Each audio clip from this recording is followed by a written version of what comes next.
Dalla Castellana al Coneglianese e all'Opitergino Mottense, altre 24 ore di passione sul fronte del meteo dopo una domenica nella Marca da dimenticare. Le forti raffiche di vento, ma soprattutto le intense piogge pressoché ininterrotte per l'intera giornata, hanno creato non pochi disagi tra la Pedemontana e la Castellana e fino alle 14 di domani il centro funzionale decentrato della Regione del Veneto ha dichiarato lo stato di attenzione per possibili situazioni di criticità idraulica lungo l'asta di Monticano e Livenza, che hanno già raggiunto livelli idrometrici sostenuti. Ieri si sono vissute ore di tensione dalla parte opposta della provincia, Castelfranco Veneto, tra Bella Venezia e il centro, dove il torrente Avenale ha rischiato di causare danni seri, come testimonia la preoccupazione dei residenti. È successo, avevo paura, di la verità.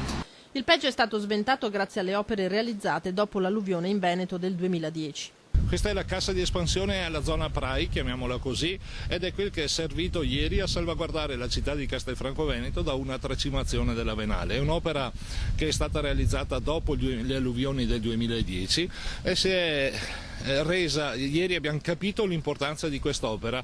Nel tempo di reazione dall'emergenza al momento in cui abbiamo azionato la livellazione manuale, è circa un'ora, siamo riusciti a contenere il pericolo dell'esondazione dell'Avenale. A Riese e Piodecimo le piogge di ieri mattina hanno causato danni ad alcune abitazioni, vigili del fuoco costretti a diversi interventi.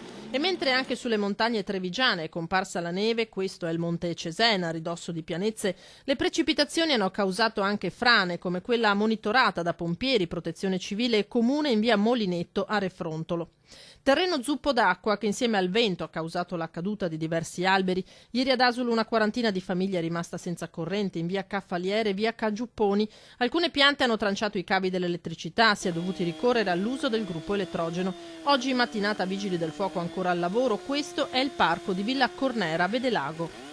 L'albero era stato colpito da un fulmine, per fortuna non era stato squarciato da sotto e sopra, quindi non aveva situazioni di particolare pericolo, però insomma andava abbattuto, quindi è stato fatto questo intervento. Purtroppo succedono sempre più casi di questo tipo, con temporali che creano forti danni, quindi l'invito alla cittadinanza che ha alberi di grosse dimensioni di fare delle potature in modo che non succedano casi che vadano a creare un pericolo soprattutto per gli alberi vicino alle strade.